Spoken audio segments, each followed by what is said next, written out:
বাড়ি থেকে নিয়েছিলাম আমি মিক্সারটা, বিয়েতে গিফট করেছিল এটা, তারপর আর একদমই খোলা হয়নি। তো বাড়ি গিয়েছিলাম, ভাবলাম নিয়ে আসি। এটা রয়েছে বাজাজের। এখন আমি হচ্ছে গিয়ে জুস বানাবো বিট আর গাজরের। বিট আর গাজর একটু করে কেটে নিয়ে এসেছি। প্রথমে জুসটা করে দেখি যে কেমন হয়, তারপরে দেবে। চলছে তো ঠিকঠাক? হ্যাঁ, চালিয়ে দেখলাম একবার চলছে। আর 2 বছর ধরে পড়ে রয়েছে। এই যে বক্সে করে নিয়ে এসেছিলাম।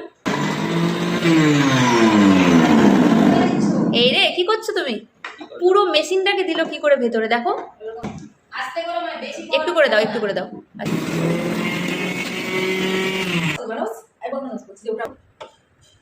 এই হচ্ছে মেশিনের অবস্থা।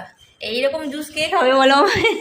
মানে এইরকম নোংরা হয়ে যায় জুস করার সময়। হ্যাঁ, আমার সব থেকে ভালো স্মুদি মতো বানিয়ে নেবো, এর মধ্যে সব থেকে ভালো হবে।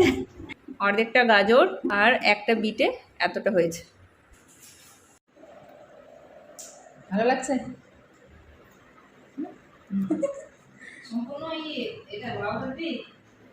জিভ দেখ লাল হয়ে গেছে। ভালো হয়েছে। একটু বিট লবণ দিয়েছি, ভালো লাগছে।